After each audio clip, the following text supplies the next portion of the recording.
Сендер менің кішкентай мөлдір бұлақ тобының бүлдіршіндері. Қалдарың қалай, көңіл күйлерің қалай? Бүгінгі ұйымдастырылған оқу қызметіміз қоршаған ортамен таныстыру. Тақырыбымыз жылғалардан су ақты.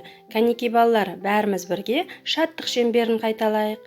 Біз балдырған тең басқан, досқа құшағын кең ашқан, тілегіміз тыныштық, ашық болсын кең аспан, мықты болсын іргеміз, бәріміз біз біргеміз. Жарайсыңдар балалар. Осы жақсы көңіл күйімізбен сабағымызды бастайық. Жарайсыңдар балалар. Мына суретте жылдың қай мезгілін байқап тұрсыңдар? Дұрыс айтасыңдар. Көктем мезгілі. Көктем мезгілінің ерекшеліктері қандай? Дұрыс айтасыңдар. Күн жылынады, қар ериді. Балалар, мына суреттерде балалар не істеп жатыр? Балалар есік алдына ағаштар отырғызып жатыр. Құстарға ұя жасап жатыр екен. Енді балалар, көктем мезгілінің айларын есімізге түсірейікші. Наурыз, сәуір, мамыр. Жарайсыңдар балалар. Балалар, енді осы тақырыпқа байланысты тіл тарту жаттығуын жасайықшы. Тем, тем, тем, құлпырып келді көктем. Ла, ла, ла, гүлденді дала. Ыр, ыр, ыр, жауады жаңбыр. Тар, тар, тар, ұшып келді құстар.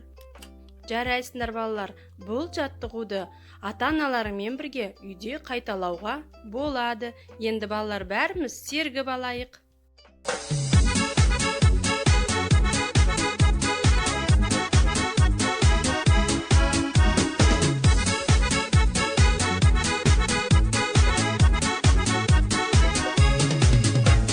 Теріп едік жемісін, сезім бақтың, сыйластықтың алауын өзің жақтың.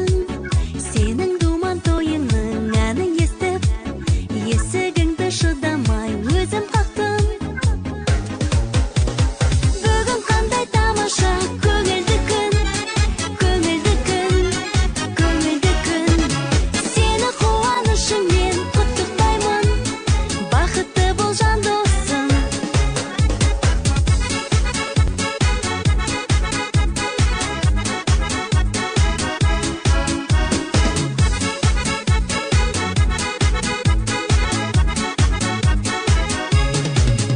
Жарайсыңдар балалар. Ендігі тапсырма көңілді көктем дидактикалық ойын. Мен сөйлемді оқимын, ал сендер жалғасын табасыңдар. Көктемде күн не істейді? Күн күлімдейді. Қар ериді. Жаңбыр жауады. Құстар ұшып келеді. Гүлдер гүлдейді. Ағаштар бүршік атады екен. Жақсы балалар, жарайсыңдар. Енді балалар, кері байланыс жасайық. Мына суретті Женісов Дарын деген бала салып жіберіпті. Ал сендер бүгінгі тақырыпқа сай көктем мезгіліне байланысты ата-аналарыңмен бірге сурет салып жіберіңдер. Барлықтарың жаттығуды жақсы орындадыңдар. Бүгінгі сендердің сабаққа қатысуларың маған өте ұнады. Сендер өте кереметсіңдер. Жарайсыңдар балалар, сау болыңдар. Назарларыңа рахмет.